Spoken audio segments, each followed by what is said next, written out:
എന്നല്ല എന്താ ഇത് വായി നോക്കി നിൽക്കുന്നല്ലേ? ഇതാ നമ്മുടെ പണ്ടത്തെ എന്നാ കിളിമൂക്കൊക്കെ എന്ന് പറയൂലേ, നമ്മുടെ നാട്ടിലൊക്കെ ഫേമസ് ആയിട്ടാ. അവിടെ സ്കൂളിൽ പോകുന്ന സമയത്തൊക്കെ പറിച്ചിട്ട് മൂക്കിൽ ഒട്ടിച്ചിട്ട് നമ്മളൊക്കെ തത്തയായി എന്ന് പറഞ്ഞിട്ട് ഇങ്ങനെ നടക്കലാണ്. നമ്മള് തത്തയിന് കിളിന്നാ പറയല്, നിങ്ങൾ എന്താന്ന് പറയുന്നത് കമന്റ് ആക്കണേ. പിന്നെ നമ്മൾ മൂന്നാറാന്ന് കാര്യം എല്ലാവർക്കും മനസ്സിലാവുമല്ലോ, അതുകൊണ്ട് കുറച്ച് തമിഴ് ടച്ച് ഒക്കെ ഉണ്ടാവും. പിന്നെ ഇതാ ഈ സാധനം പറിച്ച് റിസ്വാനെ ഇങ്ങനെ പൊട്ടേക്കാൻ വേണ്ടിയിട്ടുള്ള പരിപാടിയാണ് കേട്ടാ. എപ്പോഴും 3 മണിയൊക്കെ ആകുമ്പോൾ ഉറങ്ങുന്ന ആളാണ് കേട്ടാ. ഇന്ന് എന്നാന്നറിയില്ല, ഒരു രക്ഷയില്ല, ഉറങ്ങുന്നില്ല ഒന്നുമില്ല. പിന്നെ കുറച്ച് മഴയൊക്കെ മാറിയിട്ടുണ്ട്, കുറച്ച് ഒരു വെയിൽ കണ്ടിട്ടുണ്ട് കേട്ടാ. പിന്നെ റിസ്വാനെ കൊണ്ടുപോയി വെയിലത്തൊക്കെ കാണിച്ച് ഈ സമയം അതിന് വെച്ചിട്ട് റിസ്വാൻ കളിക്കുന്നുണ്ടായിരുന്നു കേട്ടാ. പിന്നെ വായൻ്റെ അവിടെ നോക്കണ്ടായി, അവിടെ അടുത്ത് തന്നെ ഉണ്ടായിരുന്നു. പിന്നെ കുറെ കഴിയുമ്പോഴത്തേക്കും മൂസർ അങ്ങനെ ഉറങ്ങി. ഇപ്പൊ സമയം എത്രയാണെന്നറിയോ? 4:15. പിന്നെ വേഗം നൂറക്കുള്ള സ്നാക്സ് ആക്കണ്ടേ.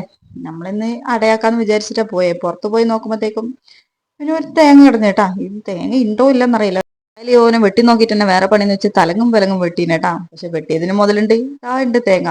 പക്ഷെ ഇങ്ങനെ വെട്ടിയിട്ട് പിന്നെ കാര്യമൊന്നുമില്ലല്ലോ. ഇപ്പൊ നല്ല മഴയും വരുന്നുണ്ട്. തേങ്ങ അങ്ങനെ ഇങ്ങനെ മുറിച്ചിട്ട് 4 ഏലക്ക ഇട്ട് മിക്സിക്കകത്ത് അങ്ങോട്ടൊരു കറക്ക് ഇങ്ങോട്ടൊരു കറക്ക്, നമ്മൾ തേങ്ങ തിരുവിയതിന് പെർഫെക്റ്റ് ആയിട്ട് കിട്ടും കേട്ടാ.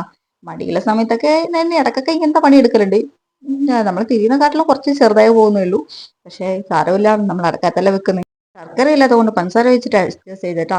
പിന്നെ ഇതാ നമ്മുടെ നല്ല മാവൊക്കെ കുഴച്ച് അതിനകത്ത് പണ്ടൊക്കെ നിറച്ച് അടയാക്കുന്ന കാട്ടിലും ഈ ബോൾ പോലത്തെ കാണുമ്പോൾ നുറയ്ക്ക് ഭയങ്കര ഒരു ക്യൂരിയോസിറ്റി എന്നൊക്കെ പറയില്ല, അതുപോലെയാണ്. കുറച്ച് ഒന്ന് കഴിക്കുന്ന പകരം രണ്ടോ മൂന്നൊക്കെ കഴിച്ചോളും. ഏതായാലും ഇനി അങ്ങനെ ആക്കാന്ന് പറഞ്ഞിട്ട് അങ്ങനെ ഉള്ള ബോൾ പോലെയൊക്കെ ഉരുട്ടി അങ്ങനെ വെച്ചിട്ടുണ്ട് കേട്ടോ. നമ്മുടെ പണ്ടത്തെ സ്ഥിരം സ്നാക്സ് ആണ് ഇത്. നമ്മൾ സ്കൂൾ കഴിഞ്ഞ് വരുമ്പോൾ ഉമ്മ ഇടയ്ക്ക് ആക്കി വെക്കുന്ന ഒരു സാധനമാണ് കേട്ടോ. ഏതായാലും പാക്കറ്റ് കടി കൊടുക്കുന്നതിനെക്കാട്ടിലും നല്ലതല്ലേ അങ്ങനെ നമ്മൾ മുറിച്ച് കൊണ്ടുവന്ന ഇല ഇതാ നമ്മുടെ ഇഡ്ഡലി പാത്രത്തിൽ വെച്ച് ബാക്കിയുള്ള ഉരുണ്ടകളൊക്കെ അതിലെടുത്ത് വെച്ചിട്ടോ. ആളെന്നെയാ വെച്ചിട്ടില്ലേ. പിന്നെ അടുപ്പ് കത്തിച്ച് ഇനി അതിന് തന്നെ വെന്നോളൂ. പിന്നെ ഏതായാലും നൂറ വരാൻ സമയമായി കേട്ടോ. ഇനി നൂറേന് പോയി കൂട്ടിയിട്ട് പറ്റി. അങ്ങനെ നൂറേനെ കൂട്ടിയിട്ട് വരുമ്പോഴത്തേക്കും എന്താ നമ്മുടെ അടയൊക്കെ റെഡി ആയിട്ടുണ്ട്. പിന്നെ എന്താ നൂറ വന്നിട്ട് ഓരോരായിട്ട് ഊരി തരത്താട്ടാ. അപ്പോൾ ക്ഷീണിച്ച് മടുത്തു പോയി. അങ്ങനെ ഇതാ നമ്മൾ കട്ടൻ വെച്ച് ഈ പ്ലേറ്റ് ഓർമ്മയുണ്ട്, അന്നാണ് മീഷോന്ന് മേടിച്ചു തന്നെ കേട്ടാ. ഏതായാലും ഒരു നാല് കൊല്ലമായിട്ടുണ്ടാവും. നമ്മൾ പണ്ടത്തെ വീട്ടിലുള്ളപ്പോൾ മേടിച്ചതാണ്. അങ്ങനെ നമ്മൾ അടായിരിക്കുന്നു ഗൈസ്.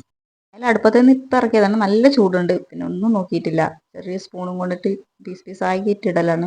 എന്നാൽ കുറച്ച് ചൂട് തരികയല്ലോ. വേഗം നോക്കി ചായ കുടിക്കാൻ തിരക്കിലാണ്. ഞാൻ പറഞ്ഞില്ലേ ഓക്ക് ഇത് ഭയങ്കര ഇഷ്ടമാണെന്ന് വെച്ചിട്ട് കണ്ടപാടെ തുടങ്ങി കേട്ടാ. വേഗം വേണം വേഗം വേണം എന്ന് പറഞ്ഞിട്ട് മുസറിപ്പോൾ കുളിക്കാൻ പോയിട്ടുണ്ട്. വരുന്ന മുമ്പ് നമുക്ക് റെഡി ആക്കി പോകാം. അങ്ങനെ കുളിച്ച് വന്ന് മോനുകുട്ടനെ എഴുന്നേറ്റുണ്ട് കേട്ടാ.